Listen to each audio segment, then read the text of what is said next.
네. 지금부터는 미국과 이란과의 관계를 좀 짚어보도록 하겠습니다. 간략히 좀 정리를 해드리면 미국이 솔레이마니 이란 혁명수비대 사령관을 폭사시켰습니다. 그리고 어제 폭사시킨 바로 그 시간에 이란은 이라크 내 미군 기지 두 곳에 대해서 미사일 공격을 가했고요. 이래서 전면전 양상으로 가는 거 아니냐 이렇게 우려가 나왔는데 몇 시간 전에 미국 트럼프 대통령은 성명을 통해서 단 한 명의 사상자도 없었다는 사실을 전하면서 경제 추가 제재 조치만 언급을 했습니다. 군사 대응 조치는 언급을 하지 않았고요. 그래서 이게 좀 약간 자제가 되는 것 같다라고 했는데 조금 전에 또 속보가 들어왔습니다. 이라크 바그다드 그린존 그러니까 외교 공간이 밀집돼 있는 지역에 로켓포 두 발이 떨어졌다라는 속보가 조금 전에 들어왔습니다. 도대체 어떻게 되는 건지 정리가 좀 필요한 것 같은데요. 자, 이분 연결해서 도움 말씀 들어보겠습니다. 이희수 한양대 문화인류학과 특훈 교수 전화 연결합니다. 교수님 나와 계시죠? 네, 안녕하세요. 예, 안녕하세요, 교수님. 일단 이것부터요. 로켓포 두 발이 떨어졌다고 하는데 아직 누가 쐈는지는 밝혀지지 않고 있는데요. 어떻게 추정해 볼 수 있을까요?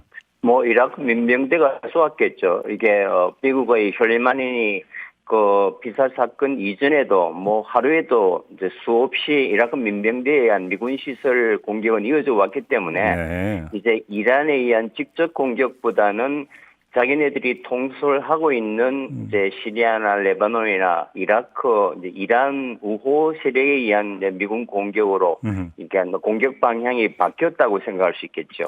그러면 그러니까 미국이 이거에 대해서 이란의 어떤 직접 공격으로 간주할 가능성이 별로 없다고 봐도 되는 겁니까? 이제 확전 위기는 넘긴 것 같고요. 예.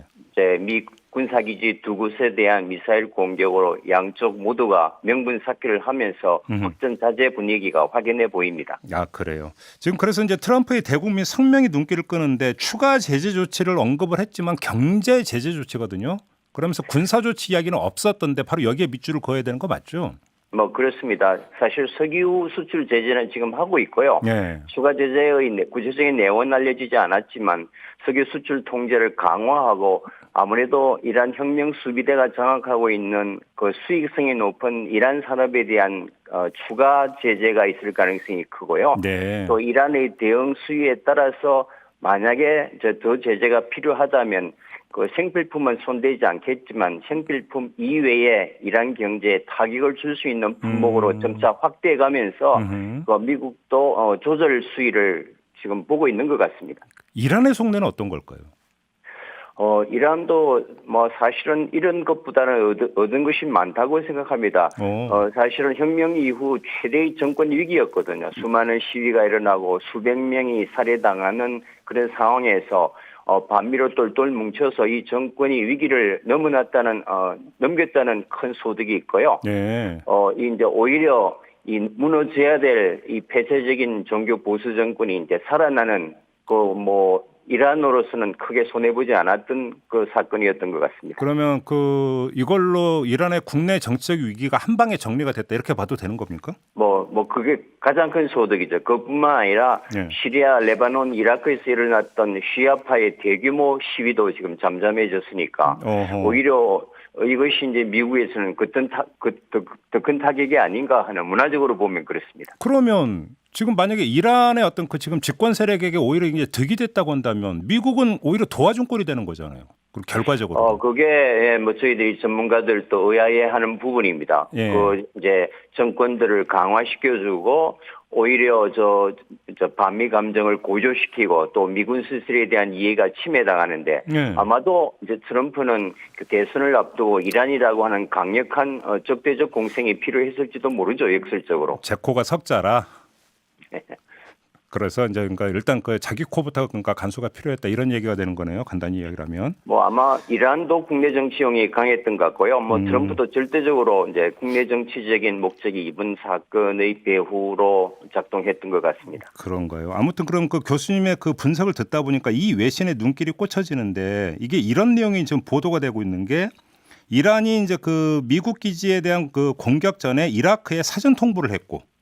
이라크는 또 미국에 이걸 알렸고 그래서 백악관에서는 이란이 미사일 공격을 하기 3시간 전에 대책회의를 했다. 이런 외신 보도가 나오고 있는데 네, 뭐 그 충분히 가능성이 있고요. 네. 어떤 절묘한 선택을 상방이 한 것 같습니다. 어허. 양쪽 모두가 확전을 할 수 없는 상황이었고요. 예. 그래서 미국에게 사전 이제 정보가 들어가도록 하고 그 두 곳의 알아사드 기지와 그 아르빌 기지는 그 IS에서도 수시로 공격당하던 미국이 철통 방해를 하던 그리고 만약에 이란이 공격한다면 그 기지가 될 것이라는 것을 예상할 수 있는 기지였습니다. 네. 그래서 예상을 뒤엎지 않고 이란이 그 기지를 공격했고 따라서 미국도 철저히 사전 준비를 할 수 있었겠죠.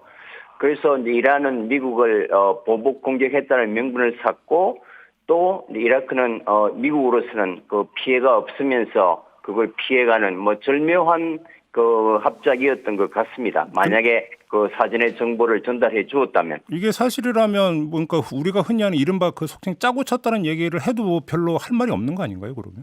뭐 그렇게까지 얘기하기는 뭐 어렵겠습니다만은 사실은 뭐 서로가 정보를 주고받는 게 네. 확전하지 않겠다는 뭐 너무나 상대에게 이제 그 피해가 크니까 뭐 그런 약간의 교감이 있었던 것 같습니다. 지금 뭐 이란의 국내 언론은 그 이란 국민들을 향해서 이 미사일 공격으로 미군 80명이 사망했다고 보도하고 있다라는 이런 외신이 지금 타진되고 있는데 그럼 이건 어떻게 봐야 되는 겁니까? 뭐 그게 상당히 이제 큰 의문입니다. 예. 아마도 지금 인터넷이 차단되고 있거든요. 시위 이후에. 아, 이란에서? 그래서, 네. 그래서 일반 국민들은 바깥의 소식을 접할 수 있는 상황이 아닙니다. 물론 이제 일부는 알겠지만 네. 그런 면에서 당장한 이 위기를 돌파하기 위해서 그 피의 보복을 했으니까 사람 다치지도 않으면 보복이 아니지 않습니까? 그렇죠. 예. 그런 면에서 이제 위기를 돌파하기 위해서 국내용으로 사실과 다른 이제 과장적인 그 이제 선전을 하는 것 같습니다. 의도적인 과장 보도로 이제 볼 측면이 있다 이런 말씀이시네요. 알겠습니다. 근데 우리의 관심사는 만약에 지금 미국과 이란이 이렇게 이제 그 서로 수위를 조절하면서 제한을 하고 있다면 이란이 호르무즈 해협을 봉쇄를 하고 미국이 이거에 대해서 사실 군사적으로 대응하는 우리 입장에서 정말 최악의 어떤 상황이 별로 가능성 없다 이렇게 봐도 될까요? 뭐 한 위기는 넘긴 것 같고요. 네. 뭐 사실 이란이 호르무즈를 봉쇄할 거라는 게 우리로서는 최악의 시나리오였는데, 네. 뭐 역사적으로 보면 아직도 최근 200년 동안에 호르무즈가 봉쇄된 적은 없었고요. 예, 항상 레토릭으로만 사용해 왔는데 이번 확전의 위기를 넘김으로써 그 가능성은 상당히 좁아져서 우리로서는 뭐 한숨 놓을 수 있는 상황입니다. 그러면 호르무즈에 파병 안 해도 되겠네요, 교수님. 파병해서는 안 되죠. 그렇죠. 왜냐하면은 그 한국을 제일 좋아하는 나라가 세계에서 이란입니다. 그 중에 한 나라가. 아, 그래요? 대장금 시청률이 90%였잖아요. 그래서 이란은 한국을 좋아하고 우호 국가라고 생각하는데 네. 오히려 미국 주도의 호위연합에 참여함으로써 우호적인 이란을 명시적인 적대 국가로 바꾸기 때문에 우리 국익에 오히려 위험이 될 수 있기 때문에 이번 케이스는 파병해서는 안 될 것 같습니다. 아, 이란의 한국 감정이 그렇게 좋군요. 그렇죠. 이게 이제 어떤 우호적인 나라를 적대적으로 바꾸는 것은 굉장히 심각한 이제 외교적 실책이 될 수 있겠죠. 축구만 그렇군요. 축구만. 이란 축구만. 그렇습니다. 예, 하나만 더 여쭤볼게요. 네. 자, 이 상태에서 이란의 핵 개발은 어떤 식으로 그 양상이 전개될 거라고 전망을 하세요? 일단은 모든 핵 협상을 타결했지만 미국 일방적으로 깨면서 경제 제재가 풀리지 않지 않습니까? 아무런 네네. 이득이 없기 때문에 예. 국제사회를 향해서 이란 핵 합의를 깨겠다고 선언했지만 그 반대급부로는 이제 경제 제재가 있고 지금은 미국으로부터 경제 제재가 오지만 핵 합의를 전면적으로 깬다면은 좋은 관계를 유지하고 있던 EU와의 경제적인 어려움도 있기 때문에 그것을 전면적인 핵 파기로 가기는 어렵고 수위 조절을 할 것 같습니다. 그러나 이제 그 2015년에 그 정해졌던 가이드라인을 이미 넘었었고요. 그것은 지키지 않겠지만 핵 무기로까지 가기는 이제 어렵지 않을까요, 현재에서는. 결국은 이란의 핵 개발 움직임이 어떻게 되느냐가 또 북한 핵 처리 문제하고 연계가 돼 있다고 보니까 봐야 되는 거 아니겠어요, 교수님? 뭐 그렇습니다. 북한은 이미 뭐 핵을 이제 가졌지만 이란은 아직까지 한 번도 IAEA 사찰을 거절한 적이 없고 NPT 핵 확산 금지 조약에 가입하고 있기 때문에 북한과는 조금 다른 상황이지만 북한의 예를 본다면 이제 미국과의 관계가 계속 악화되고 경제 제재가 풀리지 않는다면 마지막 이제 핵 노선으로 갈 가능성도 아주 크죠. 알겠습니다. 만약에 이게 정말 제한전 차원에 그러니까 제한적으로 지금 수위가 조절이 되고 있다면 정말로 다행인 거 아닌가 좀 이런 생각을 덧붙이면서 오늘 인터뷰 마무리하겠습니다. 고맙습니다, 교수님. 네, 감사합니다. 네, 지금까지 이희수 한양대 문화인류학과 특훈 교수였습니다.